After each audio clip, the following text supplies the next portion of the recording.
it's Avante. I thought I'd just sit down and talk to you for a second about how branding works.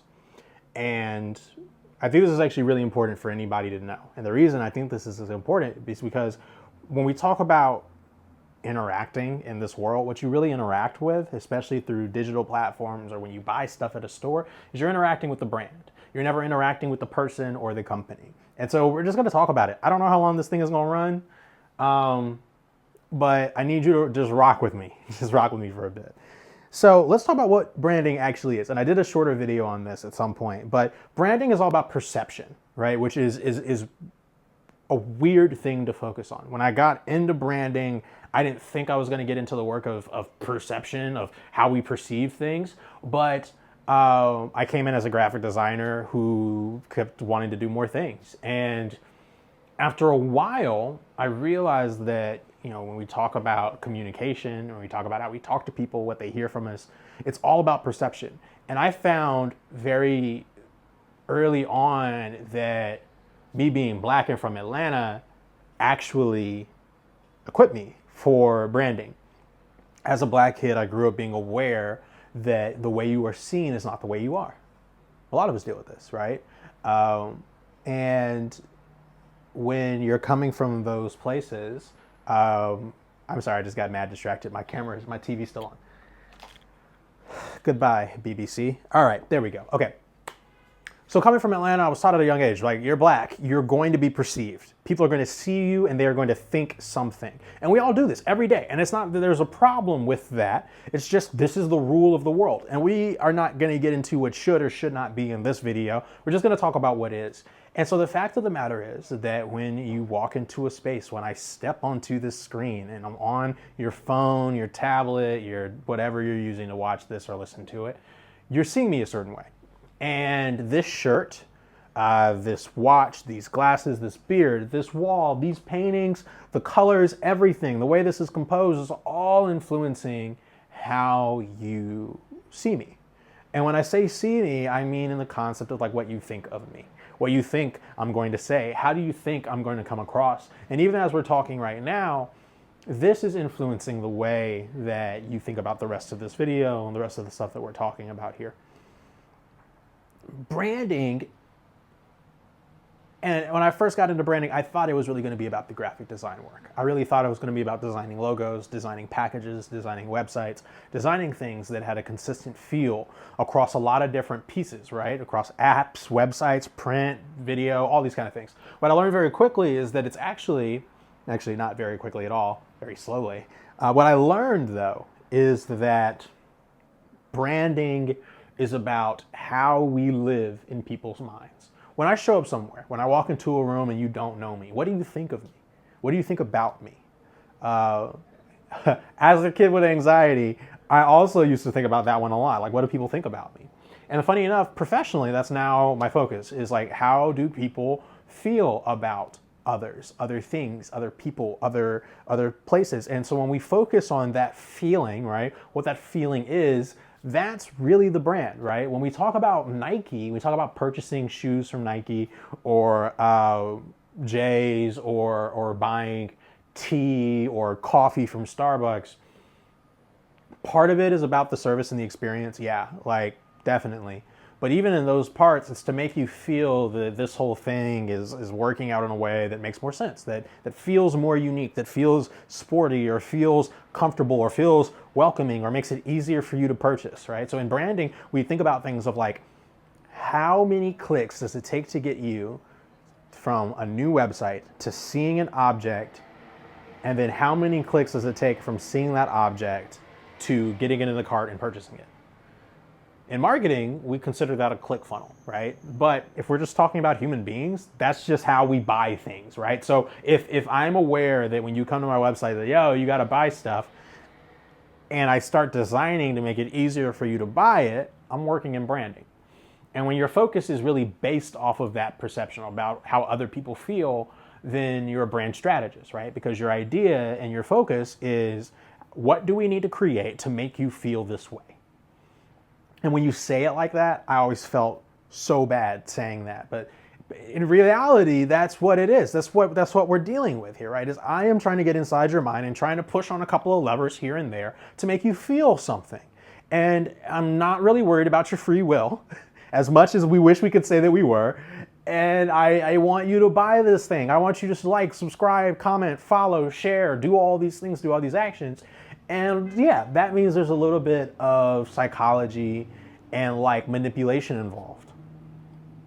And this is why I think it's so important, right? So branding, when we're talking about this from a perceptional standpoint, right, is that it's all about how you show up and how people see you. Now, when we think about how we know people, there are very few people in life that we know super well. This is why social media feels fake at times, right? Because we see a lot of people who are performing, pretending to act a certain way, but that's not actually who they are. And we understand that, we get that. And that is kind of a disconnect, right, between branding and reality. Branding isn't about reality, right? Branding is about making you feel something so that you do something or so that you will continue to do something. But showing up, the way you show up, it changes things, right? So like I have this from the top up, right? But if I were to come, and this is a stupid idea. I gotta remember which one of these knobs adjusted. Is it this one? Yep, it's that one. If I were to come and point this down, right? Like I'm wearing shorts, my dog is over here, my shoes are off in the corner. It changes our perspective of the spaces that we're in and the people that we're dealing with. And I think that's really cool, right? When we talk about companies like Nike, they do this in all of their ads, all of their websites. Ooh, that's crooked. Woo, there we go. We do that in all of our ads, all of our websites, all of our content. It's all based in the same way of like, how do we make you feel this way? And that's really dealing with the insides of your mind. Now, a lot of people may think, well, this work is super deep, which means it doesn't happen very often. I wish that was the case. Branding happens everywhere though. And there are a lot of different titles that they give people like us, so you can't really look up a title that you'll see these people do it. But there are a lot of us everywhere. We're involved in the political campaign that's happening right now. We're the people behind the ads, all right? So you have people who shoot ads, who create ads, and then you have people who think about ads. We think about ads, right? We think about how in these 30 seconds, these 15 seconds on your YouTube, when this video gets interrupted and this random ad plays, what is it gonna say? How is it gonna make you feel? We think about what does it take to sell you on an ad-free platform like YouTube Premium or, and things like that. So all of those pieces, right? When we think about who do you vote for? If you're watching it from the ads and the press and the speaking points, that's all branding.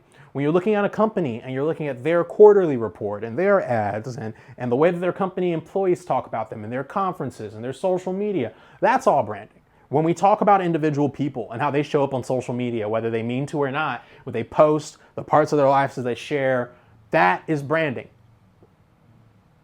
Brand strategists just do it intentionally, which is super fucked up, honestly, when you think about it, that like our job is essentially to understand that everybody else is trying to see the truth and we are going to, mold it in a certain way. I wouldn't say that we're always here to twist it or to deform it, but like it's tiny things. Let's talk about an example. When you see the McDonald's logo, it's yellow, the background's red. Those two colors are known to psychologically, just because it's how our brains work, bring in attention, make feelings of hunger, of speed, of like wanting things immediately. The yellow is a good cautionary color.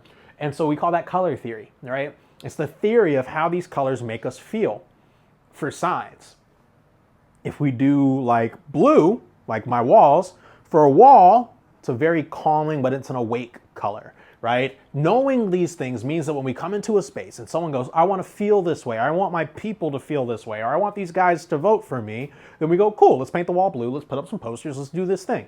And when you do it intentionally to make someone feel that way, it can become quite a thing, right? It can become terrifying even.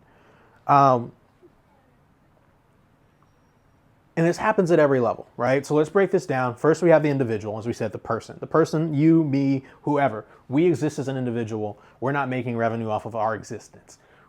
We're just here. We're still branding. We're still showing up. When you get dressed, when you put on clothes, when you decide what to wear, you decide how you're going to look, whether that means you care about your appearance or not, that's part of your brand. Now, it's not the intentional stuff that you did. It's just who you are, right? So when we talk about personal branding, intentionally, that means that like, ooh, how do we make this photo look authentic? How do we make this person come across as everybody else? And it may be simple things, and they usually really are. With some of my clients, I'll say, hey, we're not going to do this photo shoot with a fancier camera. We're going to do this with an iPhone so that it feels like it could be shot by anybody.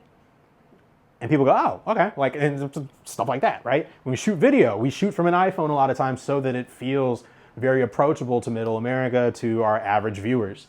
But if I wanted something to have a more polished, shiny, spirally feel, then yeah, I'm gonna go rent the right camera that is used for cinematography or used for 4K or used for IMAX to do those things based off of how I wanted it to feel. Which is why some movies come out in IMAX and some don't. It's because someone is trying to evoke a feeling.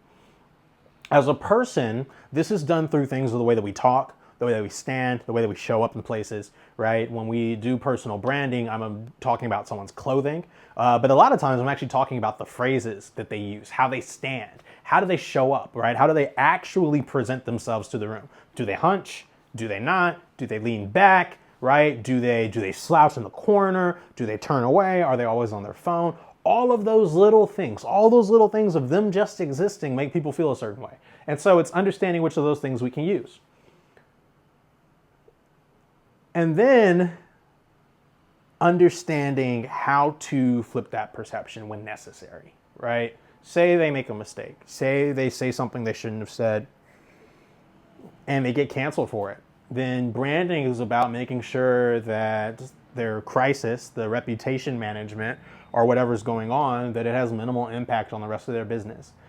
You've seen the TV shows where they go to the guy and they're like, hey, this just happened, fix it. Like, we fix things sometimes. We can. I can, right? Like if we're talking about perception, we need to keep someone from feeling bad about a certain thing that's happened. There are ways that you keep it from coming out. Again, to maintain perception. Our work isn't about reality though. And I think that's the really fascinating thing. My whole work is making sure that people show up and are seen a certain way. It's like the half of a magician's trick. Now, the part that I make my money in, that I like really get into the weeds of it, is knowing how to do the tricks themselves and how all of those pieces work, which is what my feed's really about. But when we talk about this on a company level is where things get really shady, because we don't really interact with companies. We do interact with people. You see a person, they trip, they fall, and you're like, they're a human being. That's super comforting. But like, Procter & Gamble doesn't trip and fall down the stairs. They're a company. They can, right? Their employees might. And at a certain point, you want to know that, yeah, real humans are working there. But at another point, when we talk about these as companies, companies are revenue generating machines. They're there to offer a service or a product and they get money for it, right? And so when we talk about Old Spice is a brand of deodorant, right? And you may be going, well, no, it's a whole line. Well, it's a brand. It's a brand owned by a company. I think the company is, wait, I will check. I have Old Spice.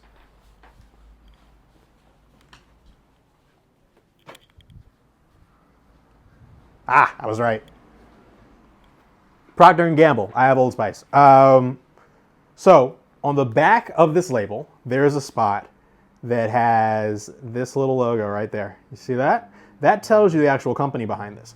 But when we look at this as a product, right, you go to the shelf and you're like, I need to buy deodorant. And you're like, I don't know what deodorant to buy. You're not looking at that tiny logo in the corner. You're not. But it's so small. So then what are you really looking at? You're looking at how this one company is distinguishing this product from everybody else's. And they're after a certain kind of person to buy this product. And you may be going, well, like, what would they do? In company branding, we'll get into things like packaging, right? Why is this red? What other colors could it be? Could be white, could be black, could be orange, could be purple, could be green, right? Let's talk about this logo. We've got, I'm gonna keep coming closer because this is just me talking. We got the little ship, get off my face, get off my face. We have the ship here, we've got the type, we got these fonts, right? We got this blue stripe. Why a blue stripe? Why this stuff? And I'll tell you, I'll break it down for you super quick, but this is what we think about. As branding strategists, when we're talking about product and talking about product design, right? There's the designer who actually designs the thing, but then there's the guy who's like, this is what it needs to have to sell. This is what it needs to have to do the thing.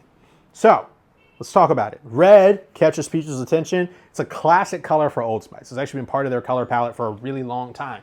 And it used to be more white with a touch of red, but now we're going full red, which is very, very eye-catching, especially in a very neutral colored store other than products.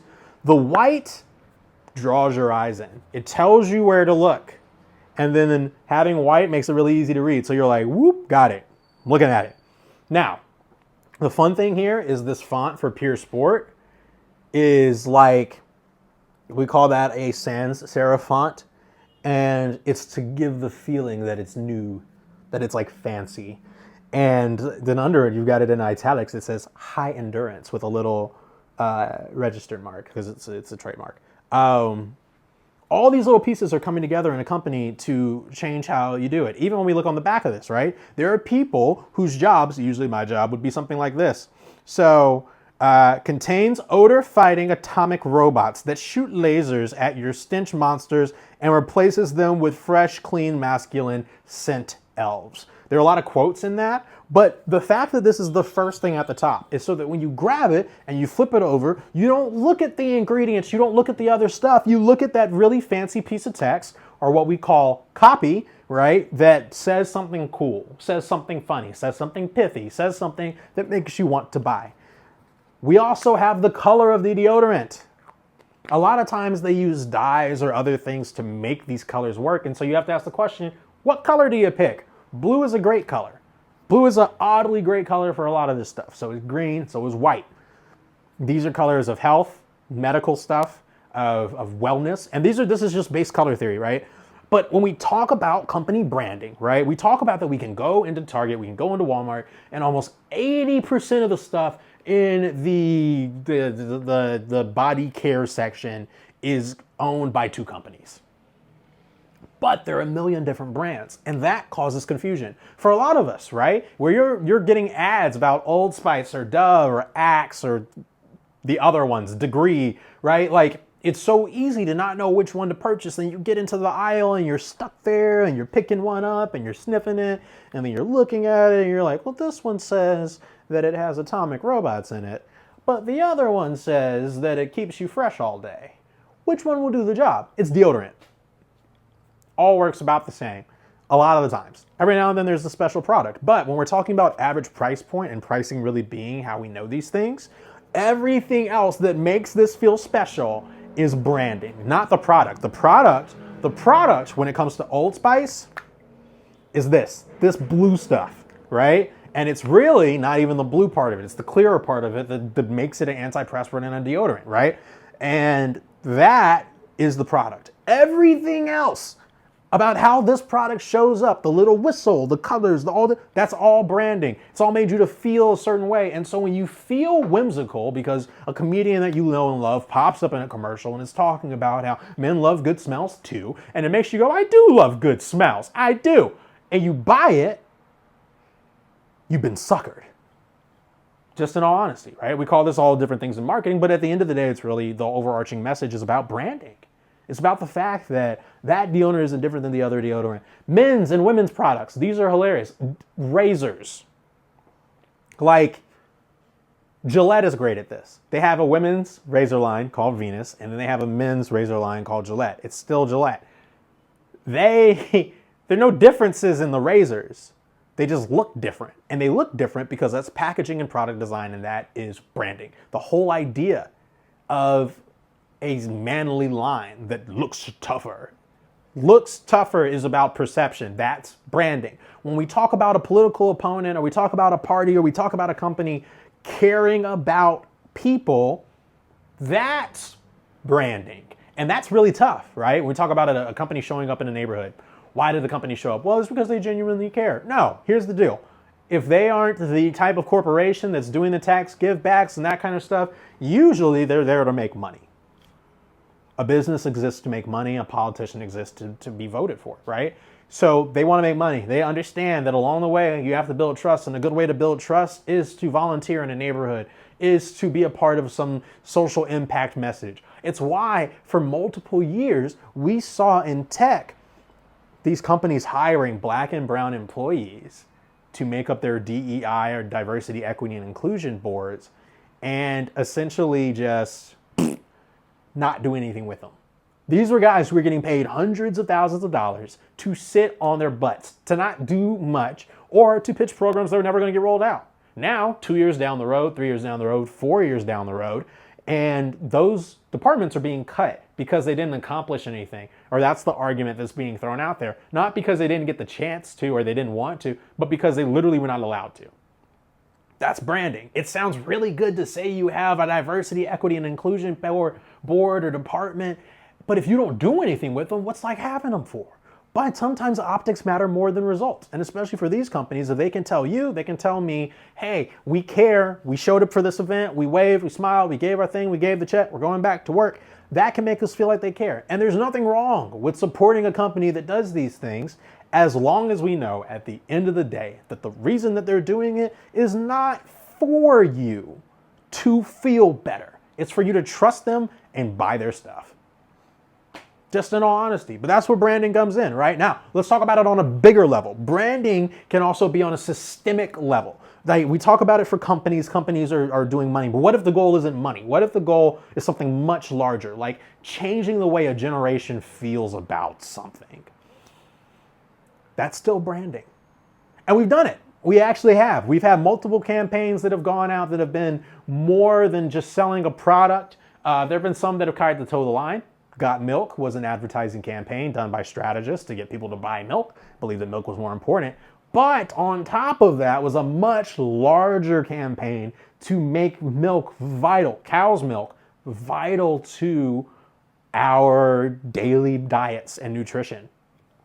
Not because cow's milk was anything inherently special, but at a place where we were moving away from farms and people having access to cows and people going to other things, we needed milk to still stay on the table. And so the milk guys hired strategists to come up with Got Milk. That's a great ad campaign, but it's not enough. How do you drive the conversation outside of it? Well, you probably got to talk to some medical professionals, maybe talk to the FDA, and you're going to need some kind of thing that says from doctors, 9 out of 10 doctors are going to, support drinking milk on a daily basis. And then you need a couple of athletes who may talk about how they, drink milk and, that helps their bones. And then maybe you want somebody who's in a less physical capacity to talk about why they didn't drink milk and how it didn't work out. This is literally how we do these things. And what we're doing is we're saying, okay, if one ad can make you buy something or one ad campaign can make you buy something, what if we run 1 million ad campaigns? Can that change the way you think? And the answer that we get with branding is yes, you can change the way people think through branding, right?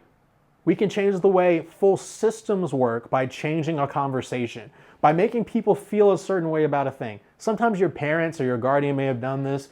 Brussels sprouts used to suck. We all used to hate Brussels sprouts or spinach. Like, we didn't like some of these grosser looking vegetables. And your parents may have worked overtime to get you to eat that thing. Mine did not. They were just like, eat it. You got to eat it. And that was the end of the whole conversation. But for a lot of other people or some other people, they actually were like, won't they eat the Brussels sprouts? And so they may have tried things like saying the Brussels sprouts are good, them eating Brussels sprouts, showing examples of Brussels sprouts. But over a period of time, on their own, outside of the individual efforts of parents, Brussels sprouts has come back in a foodie level, right? To restaurants, to a larger scope of palate. It's now a more refined vegetable. But if you grew up in the early 2000s, you remember Brussels sprouts were disgusting. We all said that stuff. We talked about it and we meant it. But now, be bougie, go get some Brussels sprouts. Cook them up with some balsamic vinegar, bomb, love them. That whole conversation, right, that my opinion has changed on Brussels sprouts is the change and effort of narratives. People talking about Brussels sprouts. It's not like I decided to give Brussels sprouts another shot just randomly of myself. Someone brought it up to me. Someone pushed it forward in enough different ways. It was pushed forward to me to make me go, maybe I should try Brussels sprouts. Now, the Brussels sprouts example is light, and that's still kind of product-based. But what happens when it's something bigger? Say, how we look at the whole half of America. There's this whole movement that happened right after the Civil Rights Movement, or really during Reconstruction or post-Reconstruction. During Reconstruction, around World War I, there was a movement called the Lost Cause Movement. You should Google it. You should look it up. And essentially, I find this super fascinating because it's probably one of the most powerful marketing campaigns done in America. This was done by these women who didn't have the right to vote. They were in the South, and their fathers had been in the war and were starting to die. And at this time, Confederates were not seen as the good guys because these were Southern fighters. and for whatever reasons they were in the war, especially for the state succeeding and having that be around states' rights, it really painted these women's fathers accurately as bad guys because they were on the very wrong side of this fight. It was a terrible, terrible thing. But they realized that while their families had partaken in this great evil, then maybe they could change the conversation to a level to change how history was remembered. And so what they did is they started this thing called the Lost Cause movement. And these women who didn't even have the right to vote worked their way through education because they were teachers. And they rewrote history books, literally and figuratively. And they worked in media, and this spread first from teaching to other aspects as well. There's a group called the Daughters of the Confederacy that actually is the main ones responsible for putting up most of the Confederate statues. One group. And then they worked to get federal injunctions put on them so that they would be hard to move if anybody ever wanted to take them down. But when you put up statues and you do it in the memory of or in the honor of, and you have some textbooks that you've written that when you go over state history, make it about states' rights, not slavery, and then you really focus on Old Dixie and you put a giant Confederate carving into a giant mountain in Atlanta, and you do this thing, and then you continue to tell people who are not being taken care of that this was all about states' rights and the states over encroaching because that's exactly what they're experiencing from the government these days. And it makes it really easy for people to very quickly go, oh, Civil War was about states' rights. It wasn't about slavery. It's about the government doing what the government does, coming in and stepping on us. And that phrase has done irreparable damage to people. Me too. Grew up in knowing and hearing this stuff and had to unlearn even Georgia history because of this stuff. And when I got to Louisiana and started doing work down there, it was a very similar space where I was like, where are you hearing this from? Where are you hearing that it was states' rights? Because it very much was about owning slaves and the economics around slavery.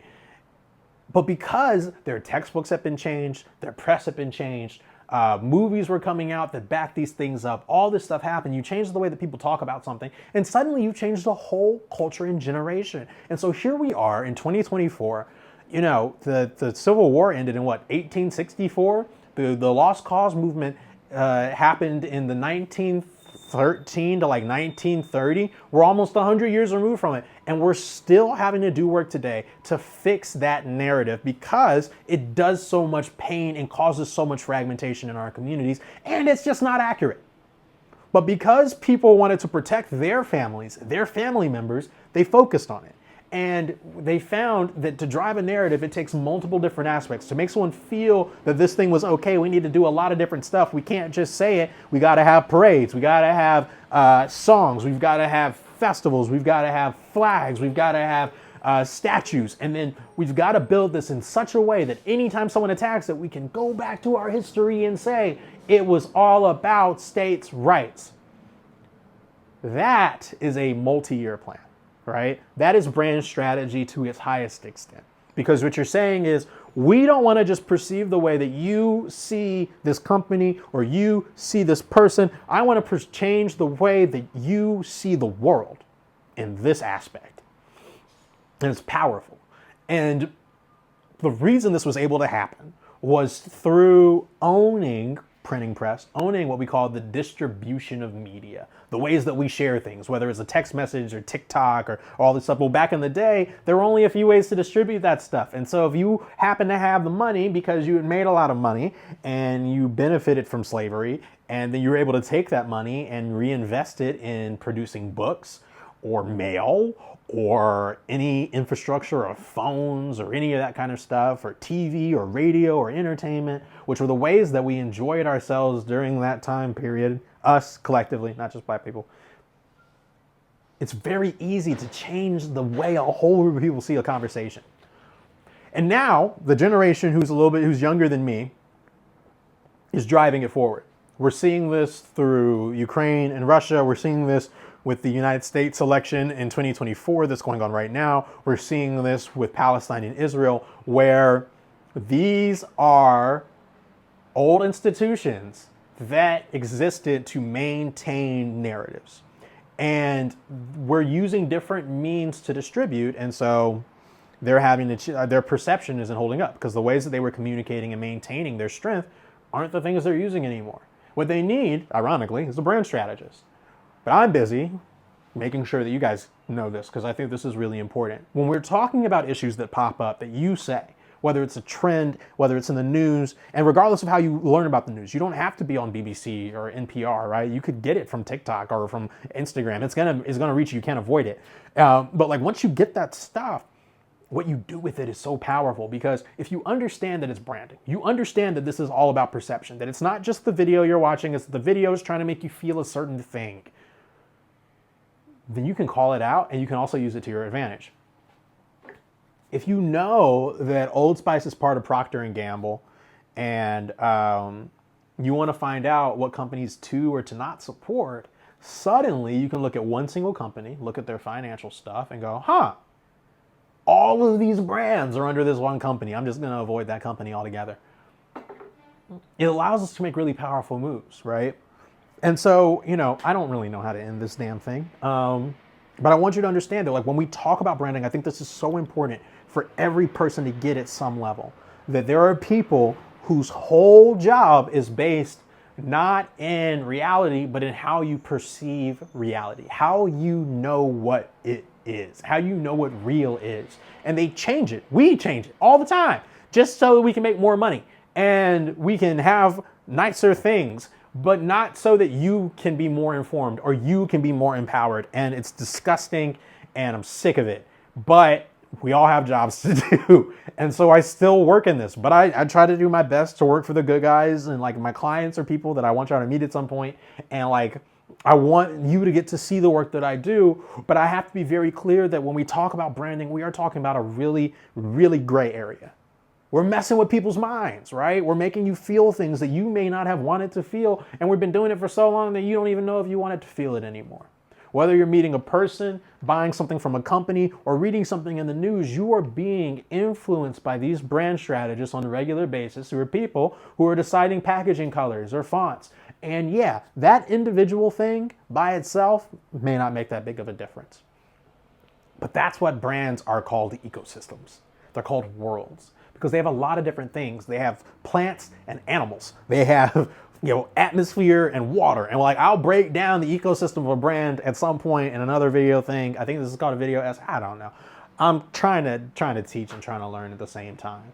But this is so important for you as you're navigating media, because when you meet a creator, until you know that person face to face, person to person, that's a brand. The way they're showing up, their shots, everything they do, whether they mean to or not, shapes your perception. When it's a company, when you're going to go buy something, you're not really interacting with the company, you're really interacting with the brand, which is why companies have hired people who look a certain way or talk a certain way or do a certain thing a certain way outside of required skills. It's because they're focused on perception. When you hear a political party say that they want to maintain law and order, you can realize that that's a narrative, that's a line that was written by not that candidate, but by somebody else entirely, somebody like me, who, if I wasn't doing this, you wouldn't know I exist.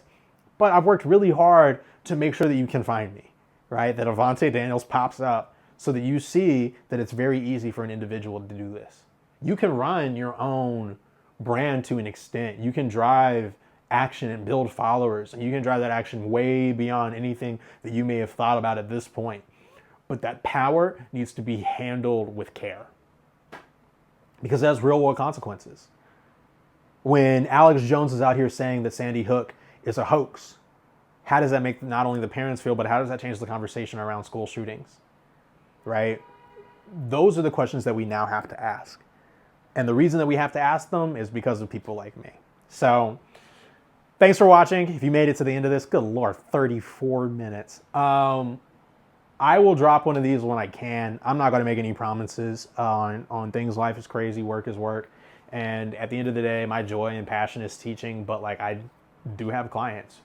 But I want you to understand this. And so thank you for watching, and I'll see you next time.